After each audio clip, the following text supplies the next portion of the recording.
முழு இலங்கையுமே இரண்டாக பிரித்து வைத்திருக்கிறது வானிலை என்று சொல்லக்கூடிய அளவுக்கு இலங்கையினுடைய வானிலை தற்பொழுது இருக்கின்றது. ஒரு பக்கம் அதிகமான மழை, இன்னொரு பக்கம் இதுவரை மழை வீழ்ச்சி கிடைக்கப்பெறாத மாவட்டங்களும் இருக்கின்றது. கடந்த சில நாட்களாகவே தென்மேற்கு பருவமழை காரணமாக அதிகமான மழை வீழ்ச்சி பல மாவட்டங்களிலே கிடைக்கப்பெற்றிருந்தது. குறிப்பாக கண்டி, நுவரெலியா உட்பட கேகாலை, ரத்னபுரி, கொழும்பு, களுத்துறை, காலி, மாத்தறை போன்ற மாவட்டங்களிலே அதிகமான மழை வீழ்ச்சி கிடைத்திருந்தது. இதனாலே அங்கு வசிக்கின்ற மக்கள் பேரிடர்களை சந்தித்திருந்தார்கள்.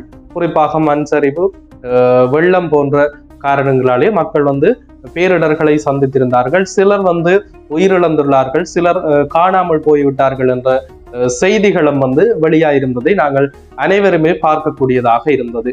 அவ்வளவாக இதுவரை மழை வீழ்ச்சி கிடைக்கப்பெறாத மாவட்டங்கள் குறிப்பாக யாழ்ப்பாணம், கிளிநொச்சி, முல்லைத்தீவு, மன்னார், வவுனியா, அனுராதபுரம், பொலனறுவை போன்ற மாவட்டங்களிலே மழை வீழ்ச்சி அவ்வளவாக கிடைக்கப்பெறவில்லை. குறிப்பாக ஒரு துளி மழை கூடி கிடைக்காத பிரதேசங்களும் இந்த பகுதியில் இருக்கின்றது. ஒரு பக்கம் மழை கோரதாண்டவம் ஆடுகின்றது, இன்னொரு பக்கம் மழை வீழ்ச்சி இல்லை.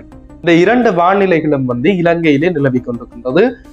இந்த மழை வீழ்ச்சி கிடைக்கப்பெறாத மாவட்டங்களிலே குறிப்பாக பொலனறுவை, அனுராதபுரம் போன்ற மாவட்டங்களிலே நெற்பயிர் செய்கைகள் அழிய தொடங்கிவிட்டது அப்படி என்ற செய்திகளும் வெளியாகி இருக்கின்றது. இந்த மழையற்ற வானிலை எதிர்வருகின்ற அக்டோபர், நவம்பர் மாதம் வரை தொடரும் என்று சொல்லியும், அத்தோடு கூட குறிப்பிடத்தக்களவு மழை வீழ்ச்சி இந்த பிரதேசங்களிலே கிடைக்காதென்றும் வானிலை அவதானிப்பகம் செய்திகளை வெளியிட்டிருக்கின்றது.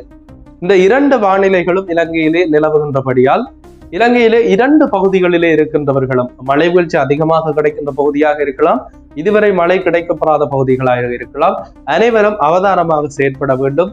மழை வீழ்ச்சி கிடைக்கப்பெறாத பிரதேசங்களிலே இருக்கின்ற மக்கள் எப்படி தங்களுடைய தண்ணீருடைய தேவையை நிவர்த்தி செய்ய போகின்றார்கள் என்று அவர்கள் கவனிக்க வேண்டும். அதைவிட மழை வீழ்ச்சி அதிகமாக கிடைக்கப்பெறுகின்ற இடங்களிலே தங்களுக்கு ஏற்படுகின்ற ஆபத்துக்களை அவர்கள் எப்படி பேரிடர்களை தவிர்க்க போகின்றார்கள் என்று அவர்களும் கவனம் செலுத்த வேண்டும். இந்த காணொளி உங்களுக்கு பயனுள்ளதாக இருந்தால் மறக்காம லைக் பண்ணுங்க, கமெண்ட் பண்ணுங்க. என்னுடைய சேனலுக்கு யாராவது முதல் தடவையாக வந்திருந்தால் சப்ஸ்கிரைப் செய்யுங்க. அதோட மற்றவர்களும் பயனடைய இந்த காணொலியை ஷேர் பண்ணுங்க. மீண்டும் ஒரு காணொளியில் சந்திக்கும் வரை உங்களிடமிருந்து விடைபெற்றுக் கொள்ளும் நான் என்றும் உங்கள் அன்பின் வாய்ஸ் ஆஃப் சாந்தன்.